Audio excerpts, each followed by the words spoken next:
Hello. Hello. And we're here at the Correllian Lustration with Freyatru. Indeed. And are you having a good time this weekend? Indeed I am, yes. It's been a very good weekend.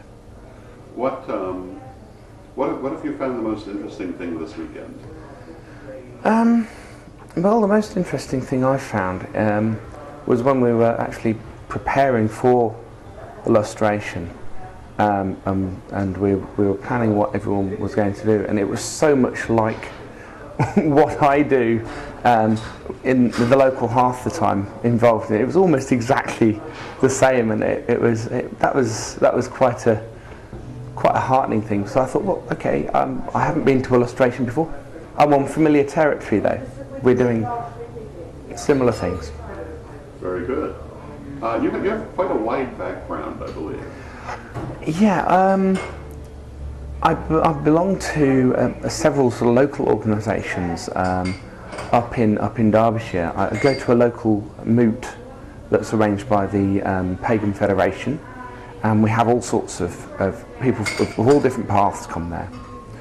I'm also a member of the Hearth of the Turning Wheel, which is a purely celebratory group. We don't actually sort of go through initiating people who are new. Was originally started out by a group of people who couldn't find anyone else to celebrate the Sabbats with, so they formed themselves into a group, and it's snowballed on from there. My own personal path is that of heathenry. I think for people in the US, probably the closest thing you've got is Asatru. There's a slight difference in terminology between the US and here sometimes. Usually they're talking about the same thing, just using different words. That's often a problem in life, isn't it? Yeah, and there's many conflicts or arguments that have been caused simply because people misunderstand the use of a single word.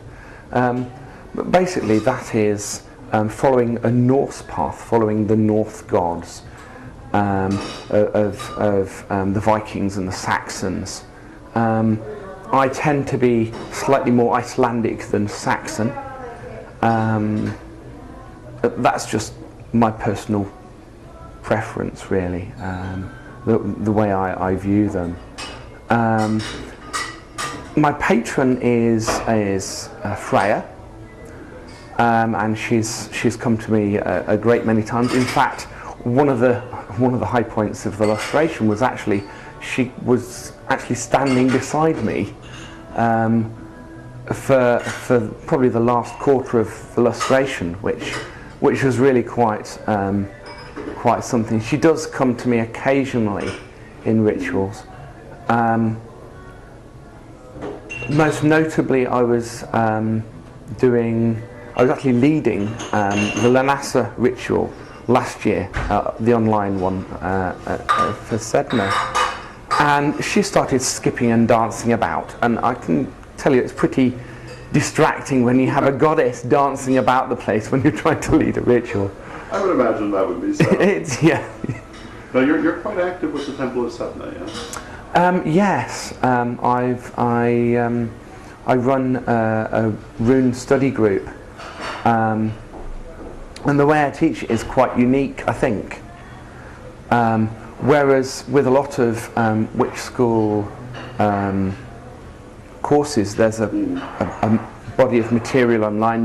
You can look at it, you can log in any time you like, and then take the exam any time you like. I run a series of chats, and each of the chats is a lesson. And I treat the people I teach as apprentices, and me being the master teaching them. And that works both ways. I don't just teach them. I don't put myself so far above them that I pretend that I know everything and they know nothing. It's more of a teaching process, and it means that I have a responsibility to be there for them, and they're actually free to email me or IM me at any time during that, and I'll help them out with any problems that they have. You were showing me some of your wonderful photos earlier from different sites that you visited. Yes. One of the other organisations I belong to is the ancient and most venerable order of the Skylark and Hawthorn. And actually that was started as almost as a joke between a friend and I after we'd gone on a pilgrimage. And I think that was Litha 2006, that would have been. And we went round a lot of ancient sites, including Avebury, Wayland Smithy, the White Horse at Uffington, Stonehenge. We actually decided that Stonehenge was too crowded and we wanted somewhere more personal.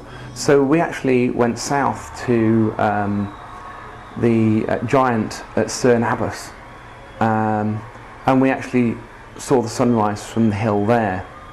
And surprisingly enough, when we came back down to the car park, we met a group of people from Glastonbury who found Glastonbury too crowded, and they wanted to find somewhere a bit quieter as well. So, you know, that was very good.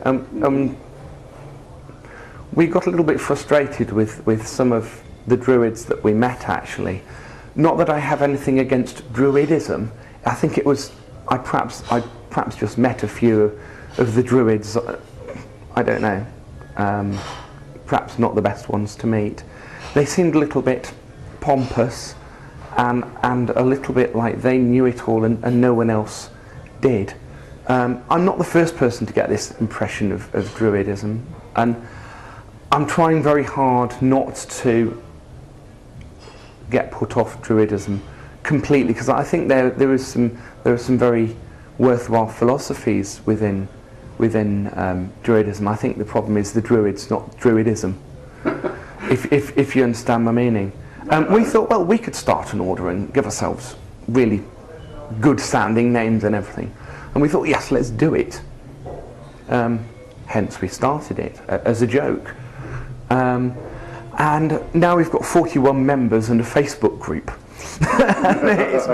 It's mushroomed out of all proportion. We've got members in Canada and I think Denmark, although it may be one of the other Scandinavian countries, and loads of people in this country.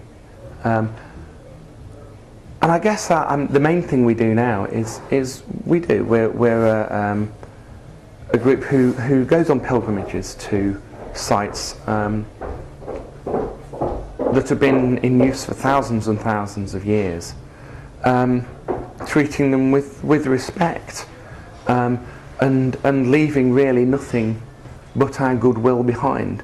We're not part of the group that leaves little tea lights everywhere that can make scorch marks, and obviously the heat doesn't do these rocks any good at all. Some of these stones have been there for 3,000 or 4,000 years, and if we don't look after them, they're not going to be around in another 3,000 years for our children's children's children to enjoy and gain the same spiritual enrichment that we get from them. If someone would like to contact you about your teaching or about the ancient and venerable order of the Skylark and Hawthorn, how would they do this? Well, they can contact me at Freyatru at yahoo.co.uk. They could also look on Correllian UK website, and my shrine's on there as well, and they could find me from that. Because I also am shrine head of Folkvang Formal Shrine, and my email is on the shrine, so if you can't remember the email, find the shrine. My email's at the bottom of there. And Folkvang Shrine, the purpose of Folkvang Shrine is really to try and bring heathenry to Correllians who might be interested in learning something else as well, and to try and bring a better understanding between the two traditions. That's wonderful. Thank you very much. That's